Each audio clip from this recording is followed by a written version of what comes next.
मेरे नौजवानों, रिकॉर्ड करना इसको, व्हाट्सएप पे डालोगे ना,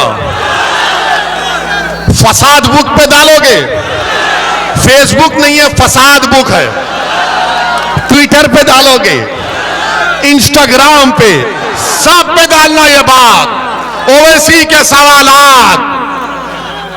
याद रखो, भारत का संविधान आपको इस बात की इजाजत देता है कि आप अपने मजहब पर चलें, आपको मजहबी आजादी दे दी गई है, आप अपने मस्जिदों को आबाद रखें। भारत के संविधान में आपकी जिंदगी, हर भारत के शहरी की जिंदगी एक बुनियादी हक है, फंडामेंटल राइट है, डरने और घबराने की जरूरत नहीं है। और एक बात मेरी याद रखो कि जो जुल्म करता है ना, वो जालिम खत्म हो जाता है। फिरौन था ना, फिरौन मालूम कौन था आपको? फिरौन एक बादशाह था, जुल्म करता था और अपने आप को खुदा कहता था। तो अल्लाह ने हजरत मूसा को उसकी तरफ भेजा और उसके दरबार में, फिरौन के दरबार में गरीब लड़की थी, बहुत गरीब थी, झोपड़ी में रहती थी। उसका काम यह था कि फिरौन के बेटी के बालों को कंघी किया जाए। और एक दिन जब वो फिरौन के महल में बादशाह की बेटी के बालों में कंघी कर रही थी तो कंघी नीचे गिर गई। उसने झुककर उठाया और कहा कि मेरा रब वो है जो मूसा और हारून का रब है, कि रब मूसा और हारून, मेरा रब वो है जो अल्लाह है। उसने कहा, तो बादशाह की बेटी ने कहा कि तू मेरे बाप को खुदा नहीं मानती? तो उसने कहा, नहीं, मैं उसको खुदा मानती हूं जो तेरे बाप का और तेरा और मेरा वो अल्लाह है, मैं उसको अपना रब मानती हूं।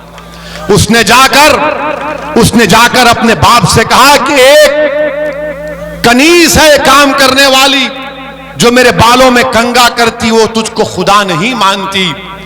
फिरौन ने उसको अपने दरबार में बुलाया। उसके दो बच्चे थे, एक शीरखार बच्चा था और एक 10-11 साल का बच्चा था। दो रिवायतें हैं। एक रिवायत में आया कि फिरौन ने कहा कि क्या तू मुझे खुदा नहीं मानती? तो उसने कहा, नहीं, मैं उसको मानती हूं जो तेरा भी रब है और मेरा भी रब है, वो अल्लाह है। उसने कहा, देख, मैं एक बड़ा तांबे का बर्तन लाया, उसमें तेल डाला और उसको खूब जलाया और कहा कि अगर नहीं मानेगी मुझे खुदा तो तेरे बेटे को उसमें डाल दूंगा, तेरे 10 साल के बेटे को। उसने कहा कि मैं तब भी तुझे अपना रब नहीं मानूंगी, मेरा रब वो है जो तुझे और मुझे और सारी कायनात को बनाया, अल्लाह। उस जालिम फिरौन ने उस बच्चे को उसकी मां के हाथ से छीन कर तेल में डाल दिया। वो बच्चा फौत हो गया। फिर पूछा, बोल अब क्या बोलेगी? तो उसने जब देखा कि बच्चे की हड्डियां सामने आ गई, उसकी आंख से आंसू निकलना शुरू हो गए, तो बादशाह फिरौन ने कहा, अब तू डर गई, अब मान ले मुझे खुदा, तेरे आंख में आंसू आ गए। तो उस लड़की ने कहा कि मेरे आंख में आंसू मेरे बच्चे की मौत की वजह से नहीं या तेरी खौफ की वजह से नहीं, मेरे आंख में आंसू सिर्फ इसलिए आए कि अल्लाह मुझे एक ही जान दिया अपने दीन पर कुर्बान करने के लिए। फिरौन ताज्जुब किया और फिर कहा कि तेरे शीरखार बच्चे को ले लूंगा। उसके सीने से छीन लिया गया। तो जब बच्चे को, जो 6-7 महीने का बच्चा था, जब उसको तेल में डाला जा रहा था तो अल्लाह ने उस बच्चे को ताकत दी बोलने की। उसने कहा, मां तू कह दे कि तेरा मेरा सबका रब अल्लाह है, तू इस तेल की तरफ मत देख, कह दे कि मेरा रब अल्लाह है। उस बच्चे को डाल दिया गया। तो याद रखो, अल्लाह रब्बुल कायनात है, अल्लाह रज़्ज़ाक़ है, अल्लाह गफ्फार है, अल्लाह रहमान है, अल्लाह रहीम है, अल्लाह करीम है। और अल्लाह के दरबार में कभी भी जालिमों से अल्लाह इंसाफ करता है और जुल्म का खातिमा होगा इंशाअल्लाह ताला। और याद रखो, वो सहाबी रसूल का वाक़या याद आ रहा है। जब रोमियों से जंग हुई, हजरत अब्दुल्ला हुदैफा शामी थे जिनको रोम के बादशाह ने गिरफ्तार कर लिया और उनसे कहा कि तुम इस्लाम को छोड़ दो। उन्होंने कहा नहीं छोड़ूंगा। उसने कहा मेरी बेटी से शादी कर ले। उन्होंने कहा मेरा शादी करने का इरादा नहीं है। उसने जेल में डाल दिया। एक बदकिरदार किस्म की एक महिला को उसके पीछे लगा दिया। वो जेल में भागते थे, उससे कहते थे कि मुझे हाथ मत लगा, तू गैर महरम है। फिर बादशाह ने बुलाया उनको और कहा कि चलो मैं तुमको एक और ऑफर देता हूं, तुम मेरी अंगूठी को चूम लो। उस अंगूठी पर कुछ और निशान था। उन्होंने कहा यह भी नहीं कर सकता। ये होठ जो अशहदु अल्ला इलाहा इल्लल्लाह व अशहदु अन्ना मुहम्मद रसूलुल्लाह कहते हैं, जो मोहम्मद मुस्तफ़ा सल्लल्लाहु अलैहि वसल्लम की गुलामी में सलात व सलाम पढ़ते हैं, इन होठों को मैं वहां नहीं चूम सकता। बादशाह ने कहा मेरे माथे को चूम ले, मैं 100 सहाबियों को आजाद कर दूंगा। उन्होंने कहा नहीं करूंगा। फिर कहा कि 300 रिहा करूंगा। तो उन्होंने कहा तुम पूरों को रिहा करो, तेरे माथे को चूमूंगा।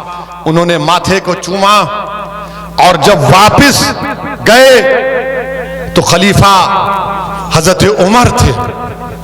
हजरत उमर थे तो हजरत उमर ने आगे बढ़कर हजरत अब्दुल्ला हुदैफा की पेशानी को चूमा।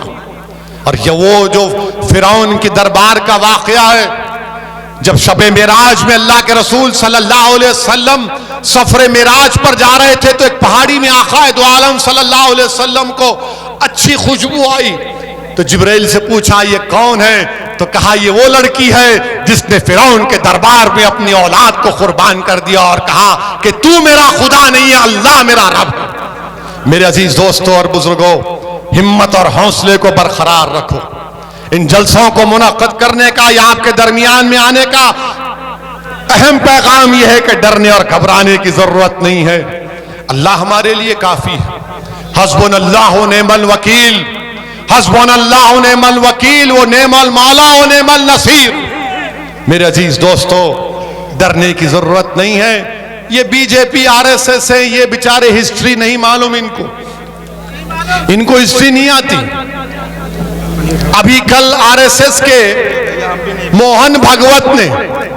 मोहन ने कहा, क्या कहा कि इस्लाम भारत में इन्वेडर से आया। हमको कल मीडिया वाले लखनऊ में पूछे, हमने यही कहा कि मोहन भागवत जो है हिस्ट्री को नहीं जानते। मोहन भागवत जो है हिस्ट्री को नहीं जानते। हमने उनसे कहा कि इस्लाम इस मुल्क में बादशाहों की वजह से नहीं आया। इस्लाम इस मुल्क में आया तो सूफियों की और तिजारत करने वालों की वजह से आया। और हमने उनको मोहन भागवत से हमने पूछा कि इस्लाम अगर आया तो वेस्ट कोस्ट में आया। और किसने कहा मालूम आपको? इस्लाम बादशाहों से इस्लाम भारत में नहीं आया। किसने कहा मालूम आपको? मालूम? मोदी जी ने कहा। हाँ, अब आप जाकर देखिए, मोदी जी ने अप्रैल 3, 2016 को 7:13 को एक ट्वीट किया और कहा कि केरल के त्रिशूर डिस्ट्रिक्ट में चेरामन जुम्मा मस्जिद को अरब के तिजारत करने वालों ने, बादशाहों ने नहीं, तिजारत करने वालों ने 629 ईस्वी में मस्जिद को बनाया और कहा कि भारत की पहली मस्जिद है। मोदी जी, आप झूठ बोल रहे हैं या मोहन भागवत झूठ बोल रहे हैं? आप दोनों बैठकर तस्वीर कर लो। हमारा मानना ही है कि इस्लाम भारत में तलवार के जोर पर नहीं आया, मोहब्बत की बुनियाद बनकर आया। जो बादशाह है वो जुल्म किए, मगर वो इस्लाम से उनका क्या रिश्ता? बादशाह थे।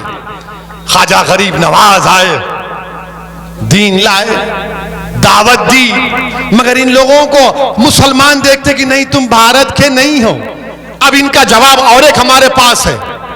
मैंने उलेमाओं के पैरों के पास बैठकर सुना कि सारे कायनात के अब्बा कौन है? हजरत आदम अलैहिस्सलाम है ना, हमारे सबके डैडी हैं, वो पिताजी हैं। वो जब जन्नत से निकले तो किस मुल्क में कदम रखा उन्होंने?